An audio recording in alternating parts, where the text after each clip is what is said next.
So that's a little tune called Leaving Ireland.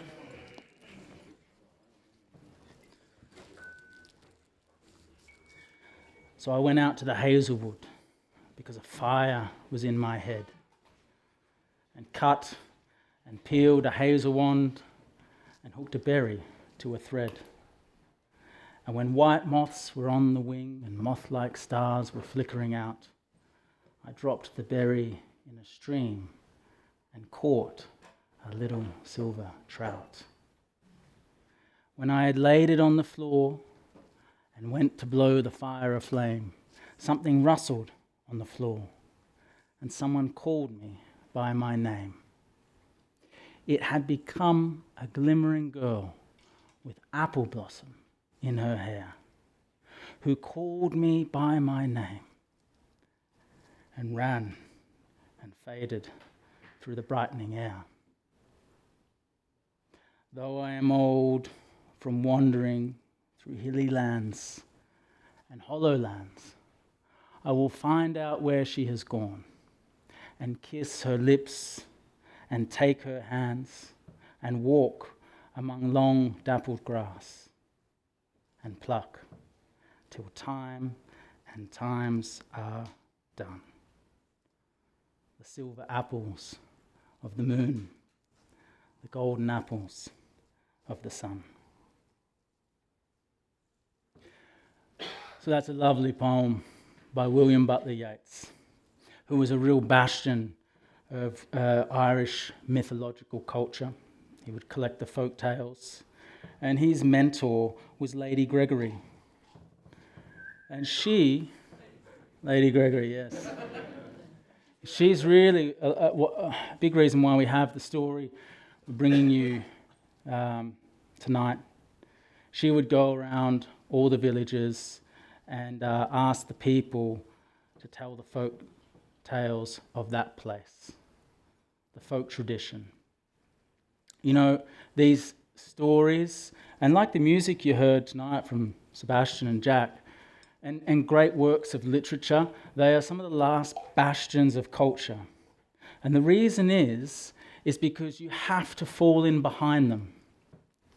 You can't get ahead of them. You have to fall into their rhythm. You have to fall into the wisdom that's in them. And if you listen to Irish music, if you really listen to it, and I'm not just talking about the slow airs where you can feel the grief and you can hear it, it's in the fast stuff too. The grief and the joy, it's all commingling in there. And you go, well, where did this music come from? Well, it came from the land. Where did the stories come from? From the land. Why did they come from the land? Sovereignty offered, sovereignty taken, sovereignty offered back. That's the consequence of this old arrangement, is you become deeply implicated. You get folded up, gathered up into the fold. You become embroiled, by the land. And directives come from it and guide you into your life. That's where culture comes from. The music if you listen to Celtic music, you can hear the babbling brooks. You can hear the bird song. There's a reason why songs are called The Wind on the Barley. Yeah. They have many names for songs that are speaking about places, mountains, or events that took place. And that's what real poetry is. Real poetry speaks on behalf of something. And that's what the poet's doing all the time, is offering sovereignty with their words.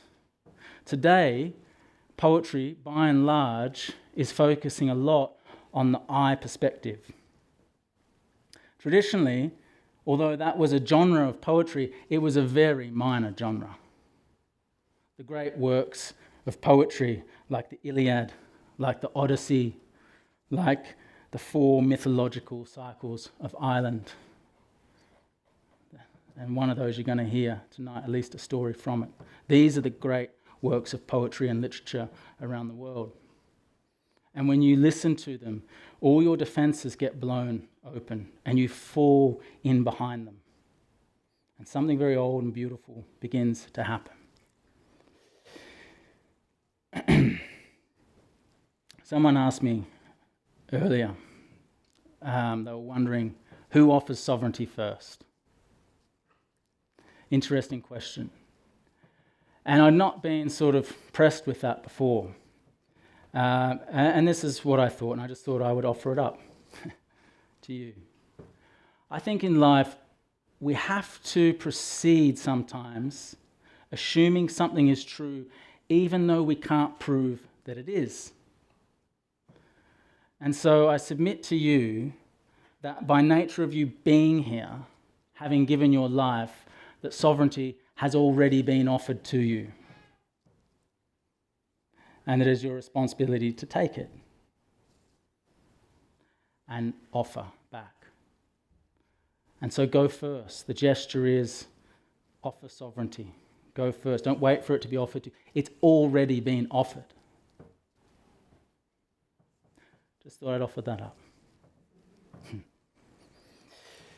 So Ireland, the Emerald Jewel. Now Ireland occupies such an interesting position in sort of European history. So when the Romans departed Britain, and the Romans never got further than Hadrian's Wall. They never got into the north of Scotland. They sort of reached the lowlands at times, but they got pushed back by the Picts, who were the painted face, the blue faces, fierce warriors. They never got to Ireland. They never made it that far. It was toward the end of the Roman rule that Christianity became its official faith. And Christianity, or Catholicism, had kind of made it to Ireland through these kind of monastic monks who would travel, these missionaries and evangelists, but it hadn't really taken hold. But in sort of a beautiful way, as the Roman Empire collapsed, Christianity in the West declined. A lot of the areas of Rome, the people there, kind of went back to their traditional ways. And fair enough, right? But around that time, toward the end of the Roman Empire, Ireland was Christianized. But they were probably the first people to voluntarily accept Christianity. And by and large, for the majority, it was a rather peaceful conversion. For the majority. But this is interesting because after the Roman Empire collapses, we go into what's often called the Dark Ages.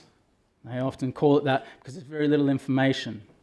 And also it's a bit of a backhand to the regression of people going back to their barbaric and savage ways, which is not necessarily true. It's not really called the Dark Ages anymore. Early Middle Ages or something like that? Yeah.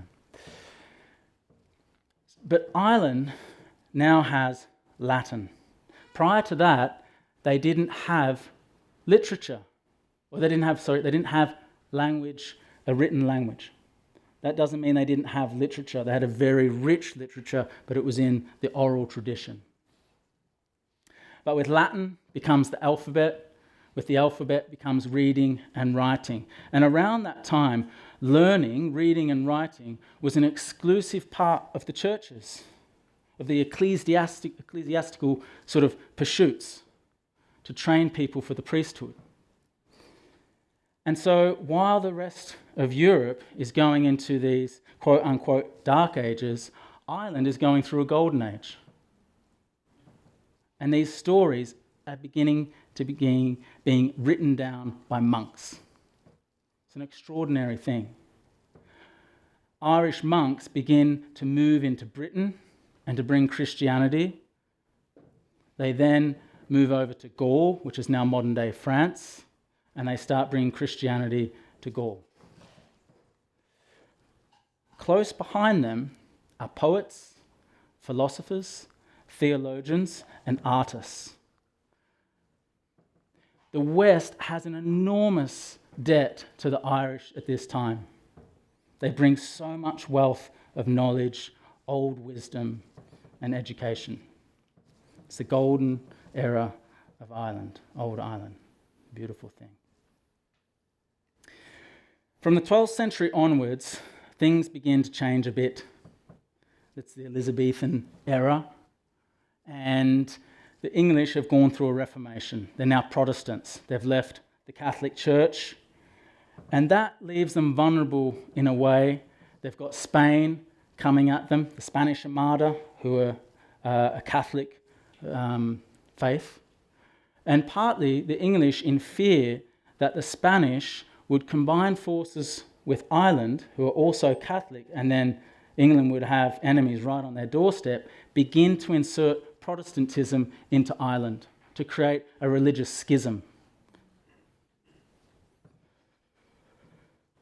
You get to about the 16th century, and you've got Protestants, you've got Presbyterians, Scotland, and you've got the Catholics. The Catholics make up the majority of the population, but they've got the minority of the power. You've got the plantations happening on where the Irish are being dispossessed from their land that they owned and now becoming tenants on their own land. There's slash and burn techniques. Ireland was the first country that England colonised. That was where they practiced it. And it was very successful. And Ireland in the 16th century becomes what really what India was for England. I can't remember what century that was. When you get the East India Company and that sort of thing, it just skyrocketed and boosted England's economy. But you get to roughly 50 years after the Battle of Culloden, which I told you earlier. So you get into the 1790s, and this man by the name of Theobald Wolfetone creates the United Irishmen Society of United Irishmen. And it's to unite the Protestants, the Presbyterians, and the Catholics. They adopt the tricolour flag, so you've got the green, the white, and the orange. The green for the Catholics, the orange for the Protestants, and that river of white of peace running between them. And they're very inspired by the American Revolutionary War. They're very inspired by the French Revolutionary War, and they're looking for help from them to reclaim Ireland and create an Irish Republic. It all culminates into this battle on Vinegar Hill. And it was a very savage time. In about 5 weeks, 30,000 Irish men and women and children lost their lives. 30,000 in 5 weeks out of a population of 5 million. There was informants, there was betrayals, the imperial, the royal crown got wind of the uprising. There was a few early victories for the Irish, but it was absolutely devastatingly crushed on Vinegar Hill. They were led by a priest called John Murphy. The troops, the royal troops, expertly raked the hill with cannon fire. And just like 50 years ago, the Irish, men and women and children, armed with mostly pikes, this is long spears, hurled themselves into battle. 500 died. Father John Murphy seeing, there was no way of victory. They found a gap. They made a retreat. They caught him, and in the market square, they tied him to the triangle. They lashed him severely to reveal his true identity. He wouldn't. They took him down. They hung him. They decapitated his head, stuffed his torso in a tar barrel, set it on fire, took the barrel to a prominent Catholic house in the area, barged through, opened the windows and the doors, all the while shouting, there could be no protest to the incense of a Catholic priest in this house. Such barbarity, but such courage under fire, those women and the men who were fighting for Ireland. Erin go bra, Ireland forever. And they have that connection to the goddess of sovereignty. I'll talk about that a little bit more. But it's a very interesting moment in time for us as Australians, because by the early 1800s, 800, most of the leaders were executed, but 800 of the men and women who were the uprisers and the rebels were sent here to Australia. was sent here. And the first uprising in Australia in 1804 on Castle Hill outside of Sydney was by Irishmen. They wanted to get back to Ireland. They wanted to get back to their beloved Erin. Erin is, and I may not be saying it quite right, but that's the name for Ireland in Irish, in Old Gaelic. And it's a goddess of sovereignty. It's one of the goddesses of sovereignty. That's what they call. What would be the name here for Australia? Do you know what I mean? And so we're missing something there, aren't we? The Irish wanted to get back to Ireland. Some of them created this kind of paradise myth that if you walked northward quite a way, there was this great river, and if you could swim across it, you could get to China. And lots of them tried to make their way to China. I mean, you think about the severe sort of penal punishment they were under. It wouldn't be difficult to construct a sort of hope, image and fantasy to escape it. They say from a day's walk to Botany Bay, you could find over 50 corpses, men and women who escaped. The Eureka Stockade in the 1850s in Victoria, and the gold rush in Victoria, led by Irishmen. And that is regarded as the birthplace of democracy here in Australia.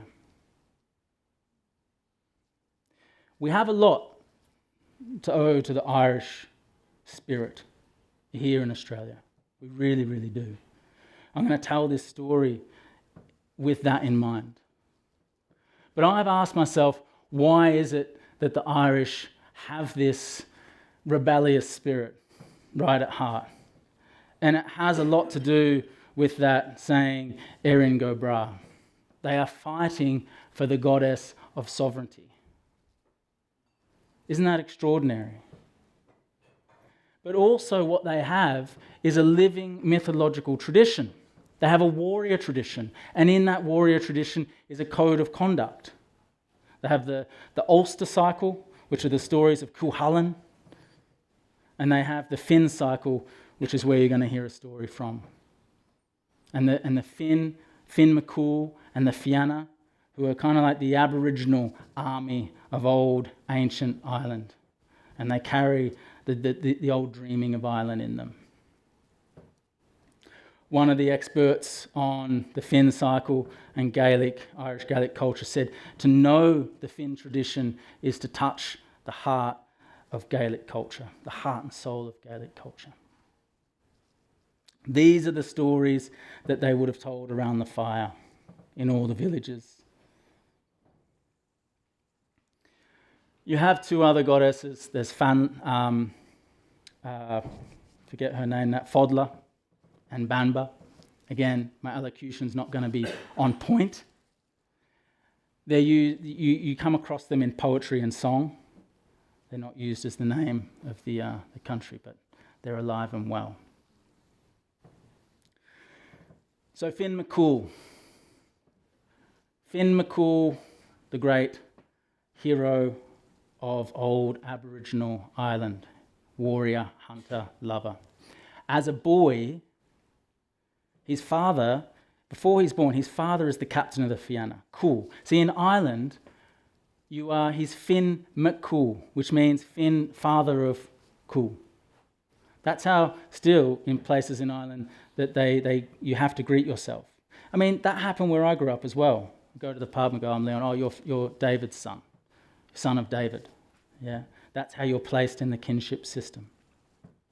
His father is the captain of the Fianna. He falls in love with a beautiful woman who is the daughter of a king. The king will not give her hand in marriage to Cool. Cool does the only honourable thing and kidnaps her, and they elope. This creates a schism between the clans, and a great battle breaks out. Cornwall is killed, and his beloved is exiled from her home. She's given some protection, she gives birth to Finn, but she takes him to the forest, and he grows up in the custody of 2 Druidic women. So he's got this kind of, and his great-grandfather is a Druid. He's got this, he's brushed with the other world. That's in his heritage.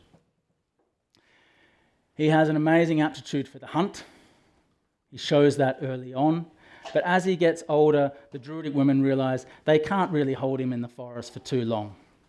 He begins to make his way out into the world in search for wisdom. And really that's what youth are doing when you see them doing all sorts of crazy things. I know it doesn't look like it, but they're looking to be struck by something meaningful enough, something that would galvanise their lives. And people go, oh, he's just looking for trouble. And it's like, yeah, he's looking for the particular kind of trouble. Yeah? Or he's looking for attention. Yeah, he's looking for a particular kind of attention. Finn makes his way to the River Boyne, one of the big sacred rivers in Ireland, and he comes across an old hermit poet man called Finnegas. And Finnegas is squatting by the banks of the Boyne, and he is fishing, trying to catch a salmon, the salmon of knowledge. Now, the salmon of knowledge swims upstream to Conla's well. It's an otherworld well, and above that is the tree of life where hazelnuts fall. The salmon eats the hazelnut, which contains all the wisdom, and if you catch the salmon and you eat it, you become the greatest poet in all of Ireland. Finn is full of questions, as young men are. He says, what are you doing here? He goes, I'm trying to catch a salmon. An old man prophesies that I would catch the salmon of knowledge and become the greatest poet in all of Ireland. And Finn says, what's a poem? And he goes, oh, that's a question with horns, lads. And he says, a poem is like running water. And so the best place to catch one is by the bank of a river.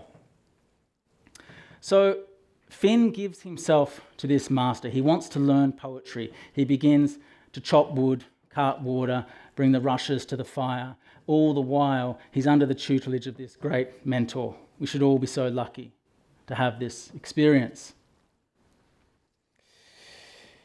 The day comes where Finnegas, he walks through that morning mist. Finn is just getting the fire going. He's carrying a basket. And Finnegas, the old poet man, says, look in the basket, Finn. Finn goes, oh, it's a salmon. He says, it's the salmon. He says, I want you to cook it for me. I'm just going to go and have a little breather, and I'm going to come back for my high moment. So Finn gets the fire going. He cooked like he'd never cooked before. You know, he always saw Finnegas as the ordained eater of the salmon of knowledge. This great man. As he was cooking it on the coals, lovely little bed of coals, he sees a blister begin to form on the flesh. He presses his thumb to it, he burns his thumb, he puts it in his mouth, and in that moment, it's not ecstasy. He's not outside himself. He's completely in himself and in the spirit of the land. And when Finnegas comes back, he sees that bright-eyed look in his face and he says, did you have a taste of the salmon? He says, oh, no, I would never do that. And he says, you know that one taste constitutes the whole eating. And Finn says, and he's proud and he's wounded, and he says, well, I only got the merest taste. I didn't want to ruin it. It was your high moment. I pressed on it. I put the thumb in my mouth. And Finnegas says, well, I left you with the salmon so you could eat it if you wanted to. All the while, Finn is going under the name of Demne, a pseudonym, because the men who killed his father are trying to find him, because they know that one day redemption is coming down the line. And Finnegas says, what is your name? He says, oh, Demne, as I've always said. He goes, your name is Finn McCOOL, and your rightful place is captain of the Fianna. Now that's an extraordinary moment in our lives when an older one sees us for who we are, blesses us with that. We can have moments of that. We might need 2 or 3 moments of that. but that blessing that occurs. And Finn, at that point, as John Moriarty, the great mystic of Ireland, says, he walks naked to the hills of Tara, where all the kings are ordained, where the goddess of sovereignty lays, and he claims what is his. He claims his rightful place of captain of the Fianna. So these great initiations that Finn goes through, remember, that's the consequence of wisdom, as I was talking about. You're implicated by something. There's a directive there. It's not, I can do whatever I want and endless opportunities. It's something very clear, that you must do.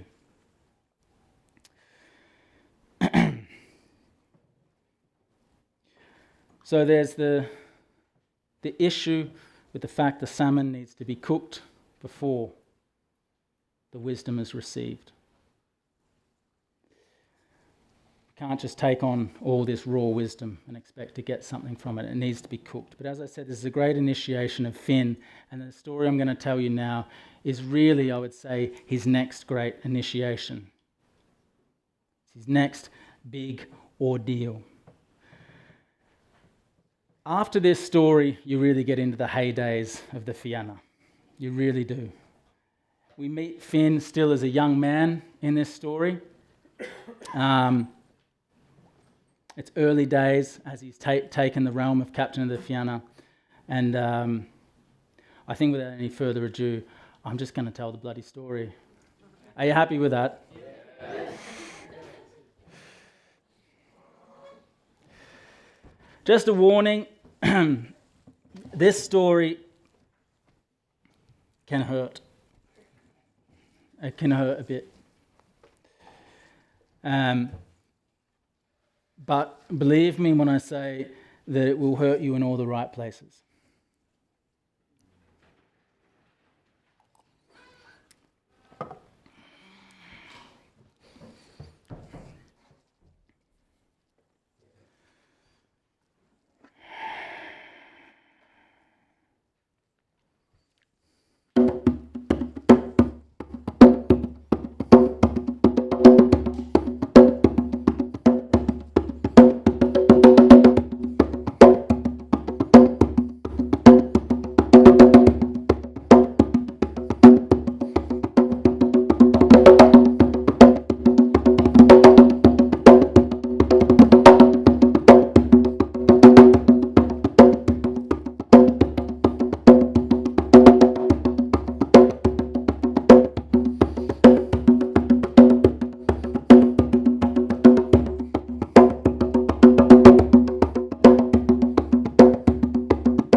So it is late on a midsummer's day. The sky is ablaze. The blackbird and the robin hurling their notes into the hues of mauve and pink. These are the times we walk among long dappled grass, plucking the silver apples of the moon, the golden apples of the sun. Apple blossom in our hair. So it is the time that we call dusk, the crepuscular hour. But in ancient Ireland, until this day, they call it the gloaming. The gloaming. And everybody knows that it is the time of day when the veil between this world and the other world begins to thin. And magical and auspicious and remarkable things can happen. And do happen. So Finn McCOOL, the great Irish hero, hunter, warrior, poet, lover. The storytellers say truly that if a day goes by and his name is not spoken, then all the beauty in the world, as we know it, as we perceive it, will utterly, totally, completely come to an abrupt end. So in the name of beauty, I'm going to ask you all on the count of 3 to shout his name into this room. Finn McCOOL. Are you ready? Yes. 1, 2, 3. Finn McCOOL. They say of Finn that his house was the stranger's home. Such was his generosity that if all the rivers were spun of silver and the leaves of the forest pure gold, Finn would have given them all away. They say to know the stories of Finn and the Fianna is to touch the heart of Gaelic culture. Finn was such a deep poet. He was such a deep poet that it would take 100 of his men to get him out of the trouble he could find himself in. But Finn could rescue any man from any trouble he found himself in.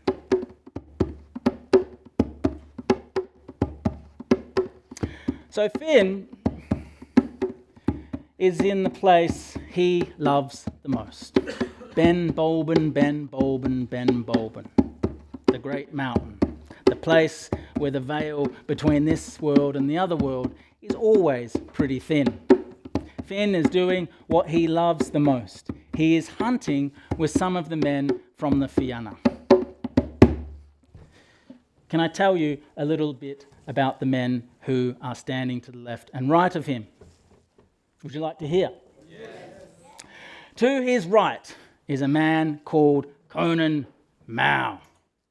Conan Mao, not a stitch on his head, but so thick with the thatches of hair on his thighs and his back that once a year it would take 30 men of the Fianna to pin him down. They would shave his hair, and all the socks and all the mittens and all the beanies were made out of the hair on Conan Mao's back and thighs. Conan Mao, never did he see a door he didn't think his duty not to knock down. Never did he see a face he didn't think his duty not to strike. We've all got a little bit of Conan in us. If you want to get the job done, get Conan on the job. To his left is a man of an entirely different disposition. Dermot of Divney, Dermot of the Love Spot. Everyone knows about Dermot. Dermot is brought up by Angus, the god of youth and beauty and love. And he's got this love spot on him. And if you see that love spot, if you catch a glimpse of it, you will fall totally, utterly, and completely and hopelessly in love with Dermot. Make your peace with your maker. There's nothing you can do about it. We all have a love spot somewhere. I think when we speak about what we love, when we do what we love, when we allow real beauty into our lives, that's when we show other people our love spot. So Finn is out hunting. He's got his 2 hounds, Bran and Scalan, the 2 finest hunting dogs in all of Ireland, who are actually his nephews under enchantment. But that is a different story. The light is fading, and they're all feeling a little bit of shame. It hasn't been a successful day. The hounds have given chase a few times. They've given battle to the chase, but it's as if some otherworldly hand has had its way with the unfoldings of the day. The boar always seeming to give them the slip through the thicket or through the woods. And Finn is just about to call it a day when Bran and Scalan spot something moving on the far hill. They turn to Finn, he gives them the nod, and like arrows from a bow, they fly over the green hills.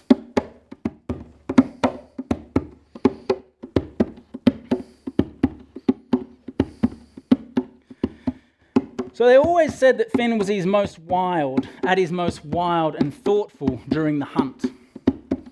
It's the hunter's trance. But Finn noticed something rather unusual.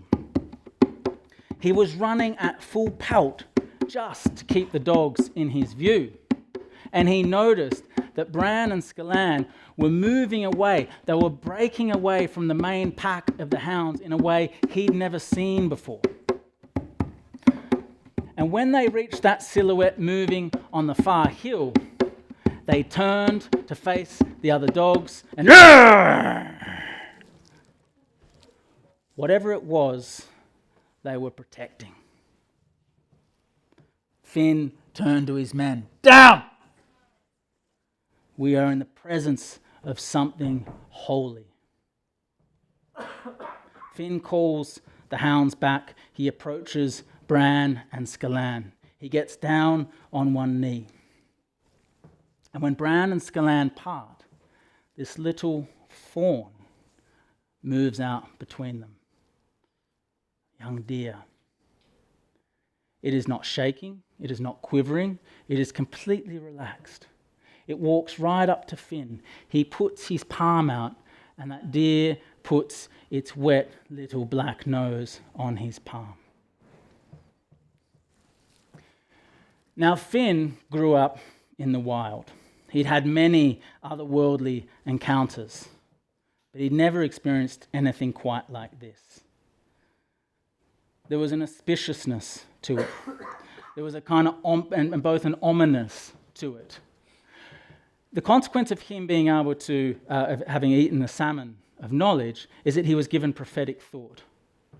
He felt something in this moment, but he didn't have a language for it. He didn't have an image for it. So he stands up, he turns to his men, he turns to all manner of other things that are always listening, and he says, I hereby put this deer under druidic bonds. I put it under, the old word is a geish. No harm shall come to this deer as long as I am captain of the Fianna. That means that deer falls under the protection of the entire Fianna.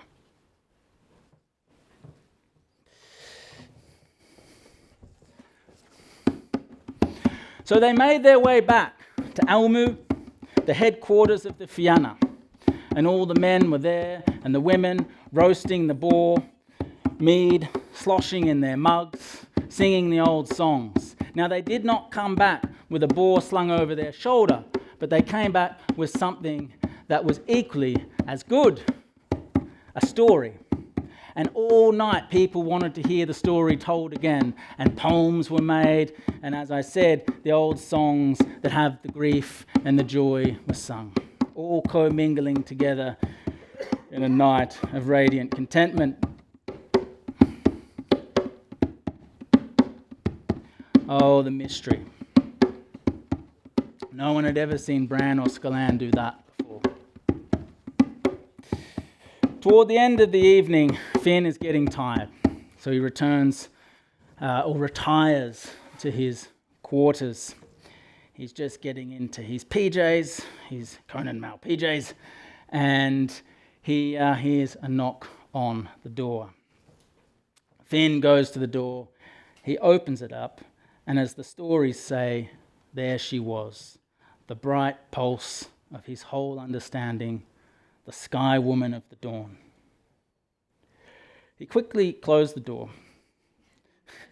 He turned, he reached into his chest, he ripped out his heart and said, you could have told me this was going to happen. You could have warned me. He put it back into his chest, opened the door and said, Madam, it's very unusual that someone would be knocking on my door at this time of the evening, especially a woman. I don't believe I've had the pleasure of meeting you, but you absolutely have my undivided attention. And she says this. She says, Finn, I am of the She. The She are the people of the other world.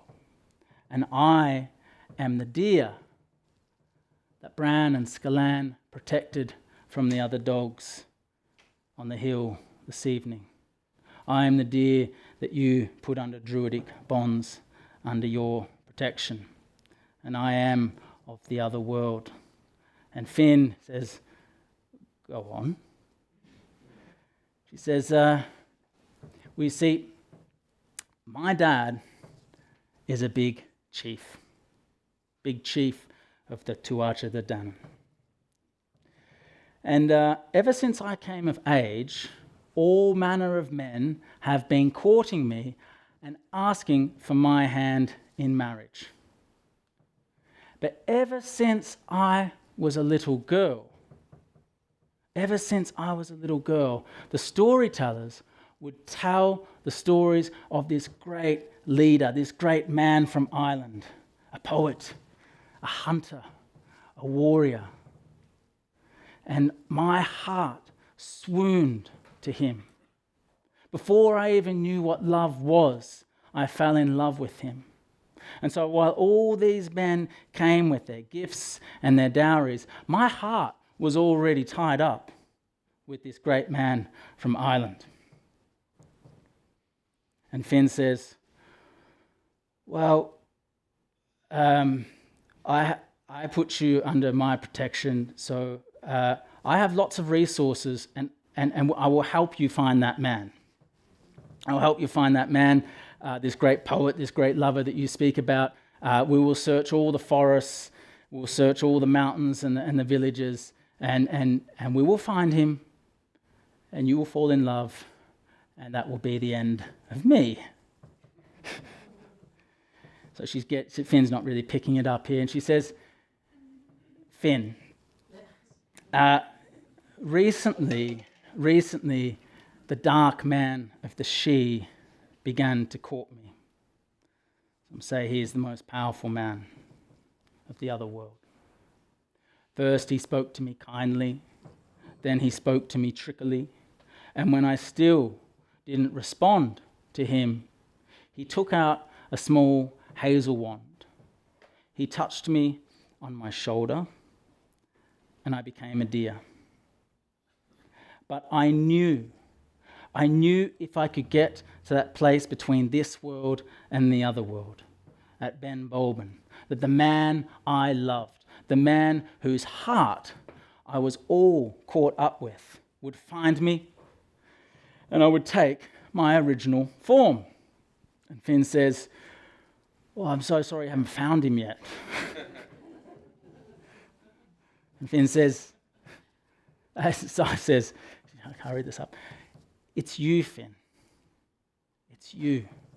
It's always been you. Well, Finn heard that.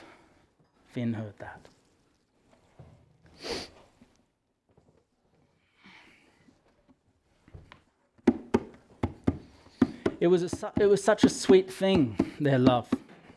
It was unashamedly and unconditionally itself. Rivers of streaming of longing and desire moved between them. They were like wolves lapping at the pond under a midsummer's day. When you have a love like that, everything is more buoyant, more fragrant. It is like 100,000 bees thrumming in the hive, making honey. The salmon leaps a little bit higher, the barley stands a little bit taller, and the wolf howls at the moon like a love dog, whining for its master. They died in each other's love, the individual dissolving into the primordial, into all time, mythological time.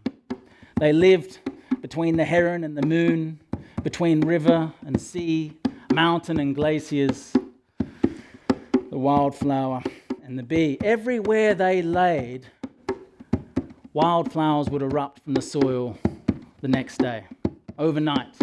Even the broken-hearted amongst the Fianna, the sore, the wounded, would feel the old faithful heart wake up again. Such was their love.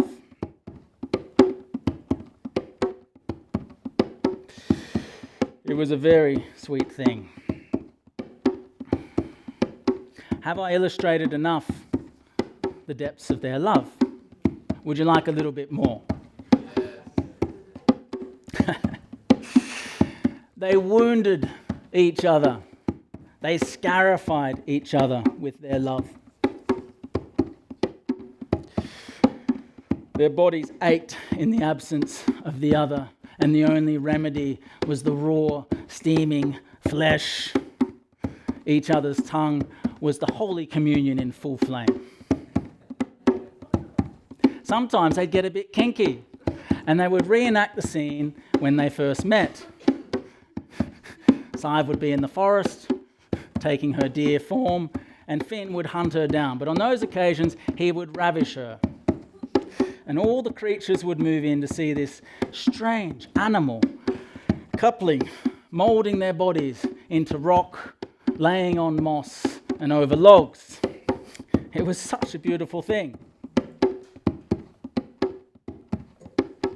At night time, when they lay coiled in each other like serpents in the love pit, Sive would whisper to Finn, "I can't see beyond this. I can't see beyond this. Nothing but this. Nothing but this."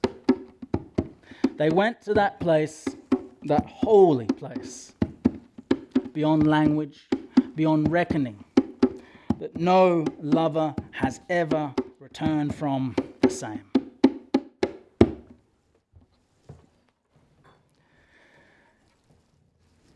But all the while, Finn is forgetting his other duties.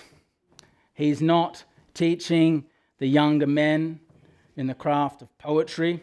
That was a condition if you wanted to be part of the Fianna. You had to be schooled and understand the old texts and poetry. He's not teaching them the art of war. He's barely hanging out with Bran and Scalan. He's not going hunting. And he's definitely not spending much time with the lads. Every now and then he bumps into Conan and Dermot, and they're like, "Finn, we're going hunting. Should you come?" And he's like, "I've just got to tell Sive something." And they go, where are you going? Are you going now? "Yeah, we're going now. You should come." "Well, come with, no. You guys go. I'll catch up with you." And he would never show up. He would never show up. He gave himself totally to this new love. But what Finn would do was write a lot of love poetry. He'd write love poetry for Sive. And he'd say things like this: your breasts are like the mountains draped in the first winter's snow. Your nipples rise to me like bread in the oven, and shoals of glimmering silverfish leap from your thighs. Your hips are like waves crashing, surrendering to the shore. When I first saw you, it was like dawn breaking after a long, cold night. Your lips are redder than the rowan berry, softer than Irish moss, sweeter than honey. When I curled myself into the primordial scent of your mane, I heard an old song I'd been waiting my whole life to hear.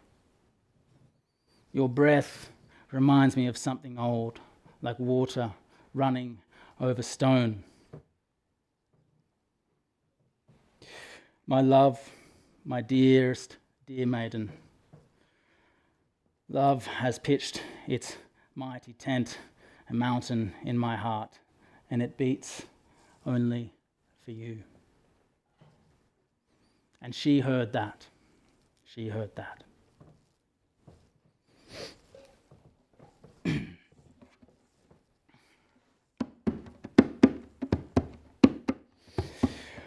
Well, it's just a thing, isn't it? When we give ourselves entirely to something at the exclusion of all else, life can quickly go to hell in a handbag.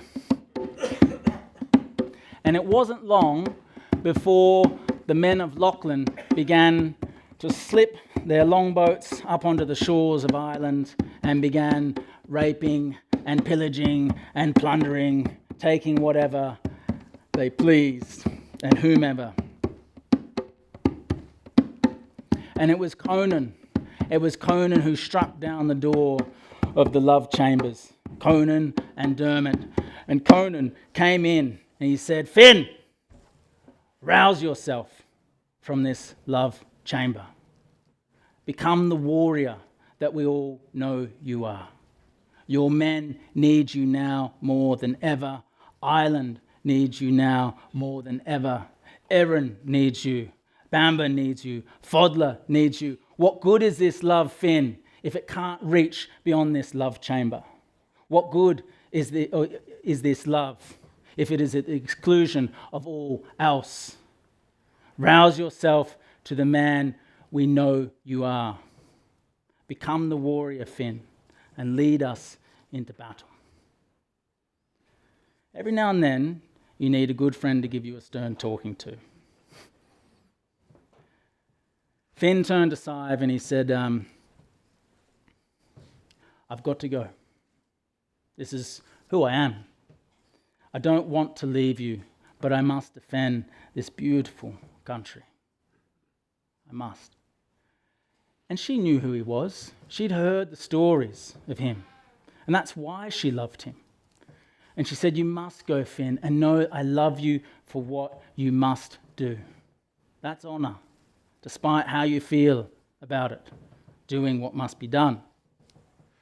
And she says, I will be here waiting for you. I will be standing at the window, so the first thing you see when you return is the face of your beloved. And Finn said, I will return as soon as the battle is turned. And they started having a little kiss and so on. And Conan went, Finn! I love you too. And so, here we go. Well, the men welcome Finn back. There's an old saying, what good is a feast without Finn? What good is a feast without Finn? And they were overjoyed to have the being at the centre of it all leading them into battle.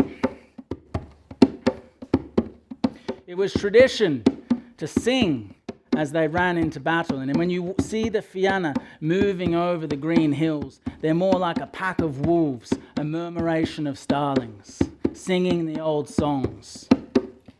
They say and say truly that the great Gaels of Ireland are the men that God made mad, for all their war songs are merry and all their love songs are sad.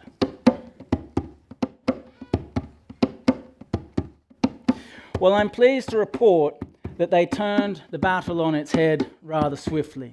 Such was the strategy and the wit of the Fianna. And the longboats, those irritable Scandinavians, took off over the seas back to Norway, the Faroe Islands, wherever they'd come from.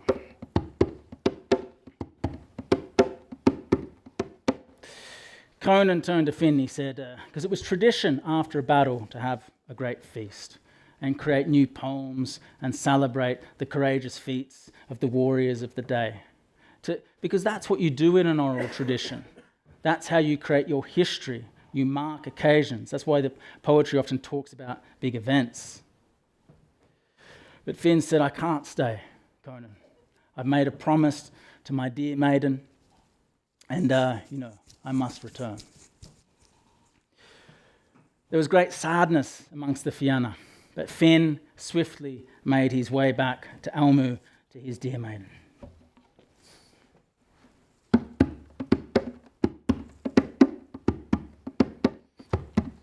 He travelled through the night, guided by the stars overhead. He took no rest.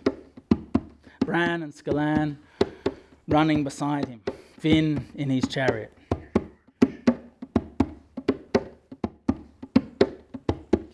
He arrived around mid-morning. And when he came over the hill, he couldn't see his dear maiden. He got off his chariot. He ran down to the gates of the headquarters and he called out to his servant, who has the name of Cronin the buzzer. He said, "Cronin, where is she? Where is my sky woman of the dawn? Where is the bright pulse of my whole understanding? Where is my dear maiden?" Cronin was shaking. Cronin was weeping. You don't see the Fianna weep very often. He said, "Finn, I don't know how to tell you this. I don't even want to tell you. I don't even believe what I'm telling you. But at dawn this morning, we all saw you come over the hill. Before that, she was waiting for you, Finn. She waited throughout the whole night, and we would go up there and we would tell her to come down, that we would tell her when you arrived. But she wouldn't listen, Finn. We brought her cups of tea, we brought her throws to keep her warm. But when you arrived over the hill in the morning in your chariot with Bran and Scalan, she came running down. But we knew it couldn't be you. You couldn't have arrived back to us so soon. Something was wrong, Finn. We tried to stop her, but she wouldn't listen. She said this, Finn, I want to meet the man, the father of my unborn child. We couldn't stop her, Finn. She ran out. You ran toward her. And as you both went to embrace, you pulled out a little hazel wand. You touched her on the shoulder, and she became a deer. Then as soon as we saw that, we ran out with our weapons. She was trying. We could hear her whining. She would try and make her way back, but the dogs would grab her by the neck and drag her back. And as the men and I ran out there, as we neared them, they disappeared. I don't know where they went, Finn. But if you ask, we could hear them running. We could hear the hooves, the pummeling of the hooves. We could hear the dogs. We could hear her. But if you ask any man here where that sound was coming from, he would say, another place entirely. Finn, I don't know how to tell you this, but she's gone. She's gone. Finn struck his heart 3 times and went up to his quarters.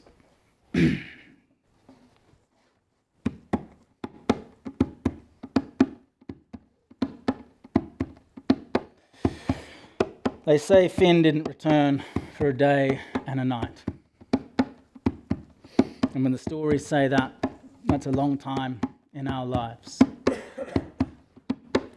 They say that his heart went to the far west, where the grey, bruised, coloured waves of the sea crash on the dark, craggy shores, where the winds of winter blow eternally, and a flock of sorrows circle overhead, feasting on the broken-hearted. Finn gave himself to that place.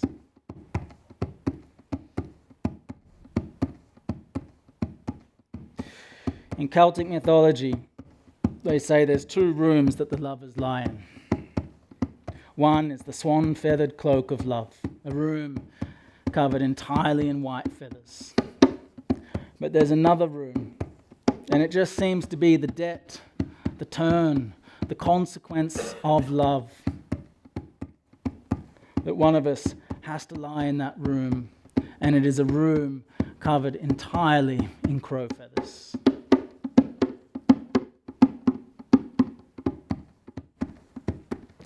When Finn came down, some say you could see the first grey in his beard and the great Atlantic welling in his eyes. Some could say that you could hear an old grief an old drone note in his voice. But he vowed to find her. She's under protection of the Fianna, and he called on them all to find her. They would do whatever they could to find her. And so they went off. And every day they would look for her. And every night they would gather around a fire, and Finn would tell the story of when Sive was kidnapped.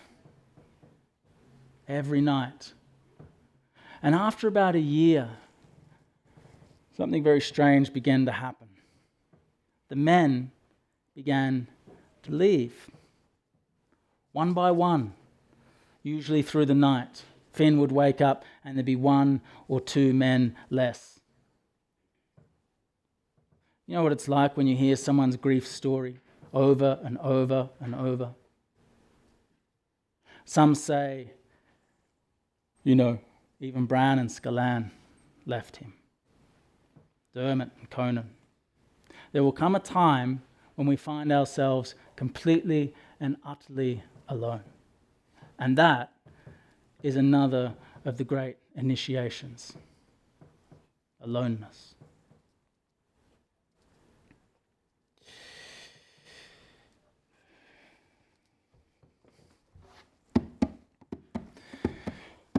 They say if you were to run into Finn, you wouldn't know who he was. For 7 years, he stayed out there looking for Sive. 7 long years. They say he slept in a grief bed in the earthen caves under the oak trees, that he sits around a poacher's fire on a knoll knotted by woods in his rags of love, like a madman screaming to the underbelly of the moon.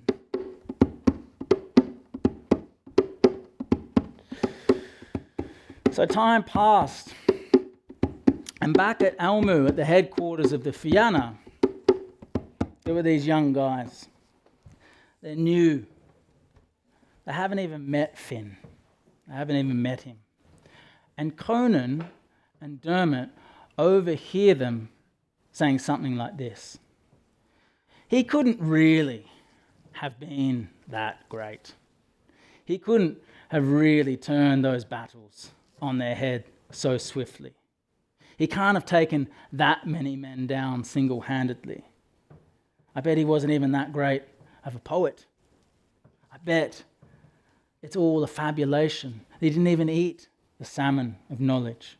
And I believe that if he was here, you or I could take him single-handedly. Well, Conan and Dermot walked over to them. They picked them up by the scruff of the neck, and they said, "We aren't even half the man Finn is." And they proceeded to give them both a very stern schooling. But it pricked their consciousness, didn't it? And remember that saying, what good is a feast without Finn? What good is a feast without that magical being at the centre of it all? And so they vowed to go and find him, to bring him back. They would send letters to him over the time. They'd send messages saying, you've made an art of your grief, Finn. There's a time for grieving, but enough is enough. And so they went out to get their great leader, to bring him home.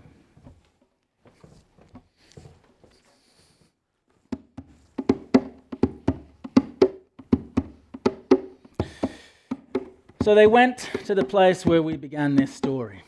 They went to Ben Bulben. And that is where they found Finn. They apologised. They asked for his forgiveness. And without a skerrick of bitterness or resentment, Finn took them in as brothers. And they went and they did something that they were doing at the beginning of this story. They went hunting.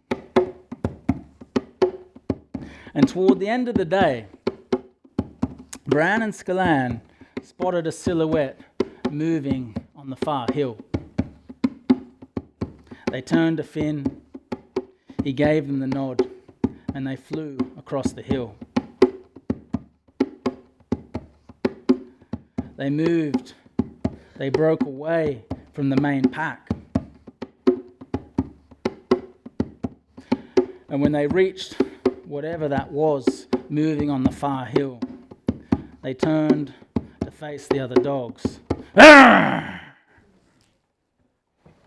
Down! Finn approached very slowly. He called the other hounds back. Bran and Scalan were whimpering and whining, as if whatever it was their master. Finn had never seen this before. And as they parted, walking out was a young boy, 7 years old. Not a stitch on him. Wild. Straight, strong back, chin up, no fear. He walked straight up to Finn. Finn put his palm out, and that little boy put his little hand in Finn's big hand.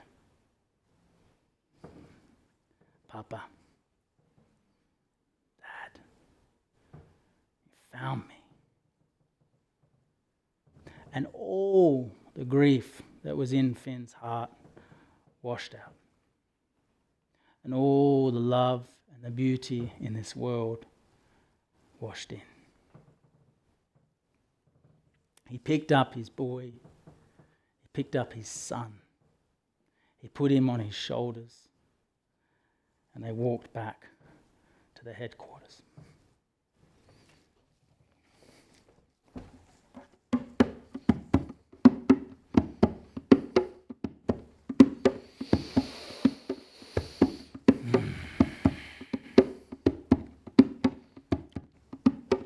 Well, the young lad spoke a kind of antlered language. He didn't speak in a language that his father could comprehend, but in time he would learn the language of the men and the women around him. And he would tell the story of his mother. Sometimes she was a deer, sometimes she was a woman. And that if ever anything happened to her, all he had to do was find his way to Ben Bulben. And your father will find you. And you found me, Dad.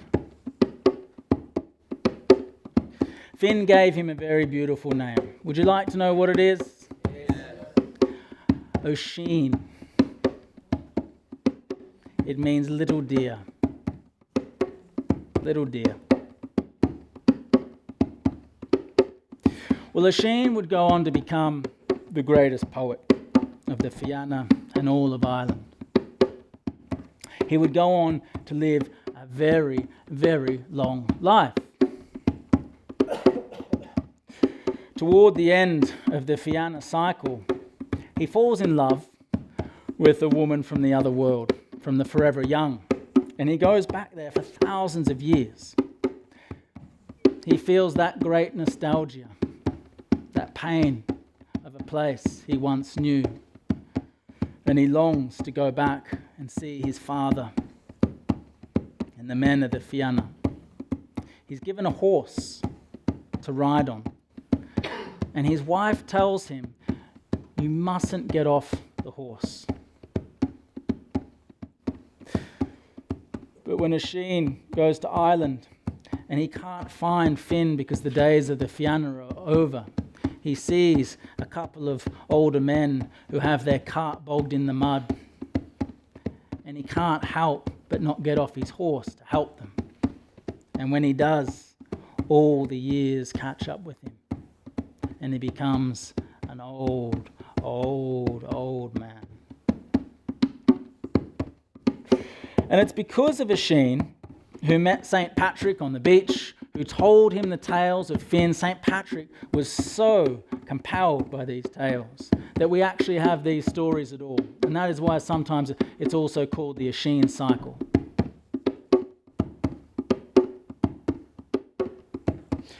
And And when Asheen asked, is my father in heaven or hell? And St. Patrick said, Asheen said, how ungenerous is your God? But let's not leave tonight there. Let's leave this story with the little deer on the shoulders of Finn, back at the headquarters of the Fianna, in radiant contentment, in astounding joy. The festivities, the boars roasting, the fat on the beards of the men, the music playing, the great old songs being sung. Let's leave them there tonight as we take these stories back into our lives.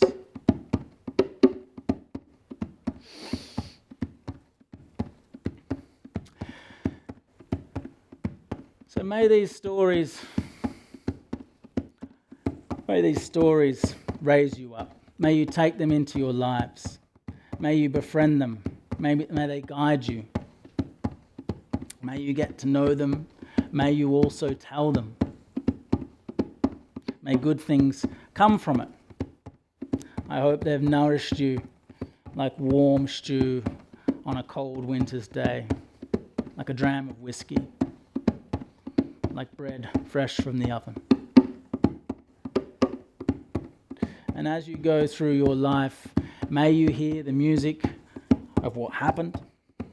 May you come to know that song. And may you come to know a love that is stronger than death.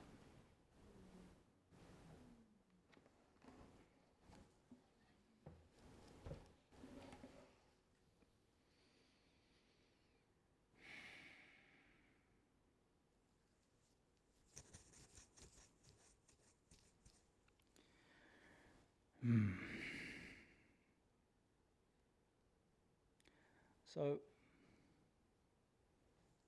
I usually don't do this at the end of a storytelling session, but I think it would be a sweet thing to once more call the images back into the room.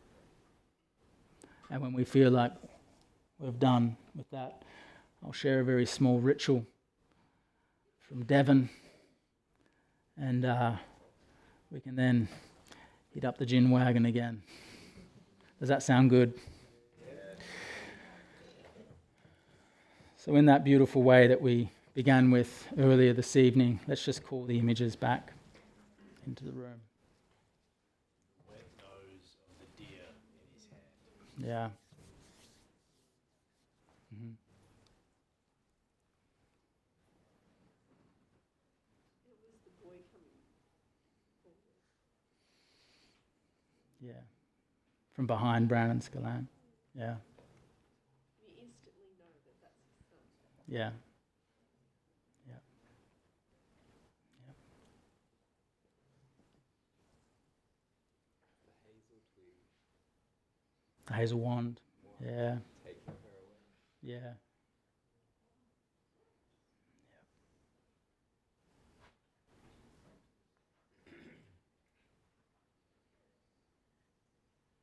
The poetry that he spoke about her, Mm. the one particular one, the moment I saw you was like the dawn after a long cold night. Yeah. Yeah. Yeah.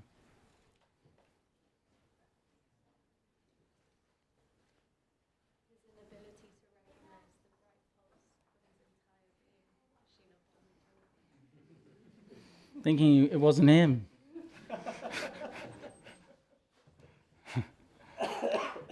Yes. A pound's worth of clothing shorn from a man's leg. Yes. Yes. Yes. Yeah. Yeah.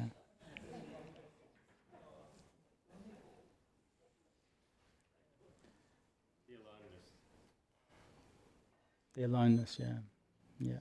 That initiatory scar, really, isn't it?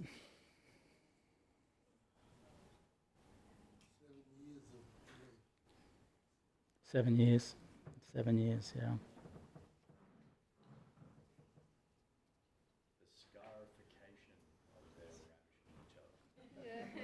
Yeah. Love wounds, doesn't it? It scarifies. Scarifies our memory. So it should.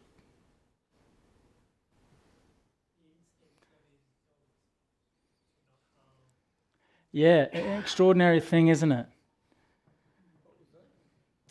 Bran and Scalan, that they protected Sive, the deer maiden, that they protected Asheen. And partly that's because they were his nephews under enchantment. So they were originally human form. Yeah.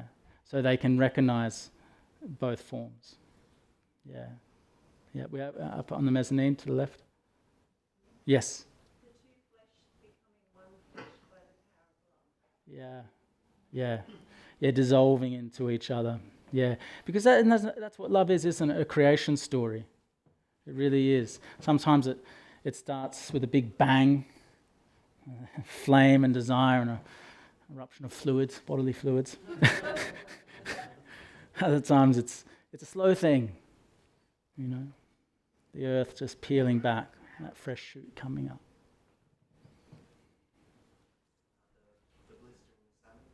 Yeah. Yeah.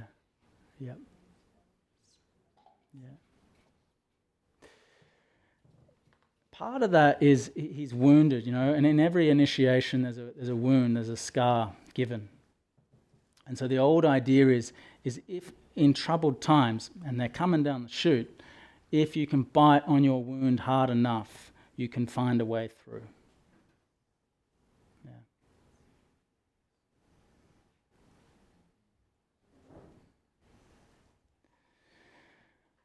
You all look pretty cooked, to be fair. And, I think if I look at the time, my watch is spinning backwards. We're definitely in mythological time. You can do this next bit seated, or you can stand as you want. Just hold out both hands.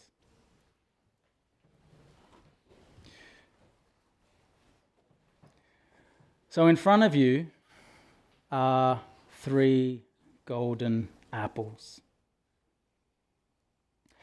On your left hand is your apple, your golden apple. Sometimes they're golden balls. But that apple is the apple you brought into this world. Contains your essential nature and humanity. And you'll take it with you when you go, when your time comes. In the middle is my apple or golden ball, as the storyteller tonight, the one who's bringing the stories from the other world into this world. But the most important apple in this moment is the one in your right hand. And the apple in your right hand is the apple that represents everything that stands behind you. Everything that got you in the shape you are today. Your whole pantheon of ancestry. And what we're going to do is we're going to take that right apple in a minute, we're going to hurl it over our left shoulder. We're going to feed the ancestors. We're going to feed them so they don't consume our lives. Are you ready? Yes. 1, 2, 3. Thank you.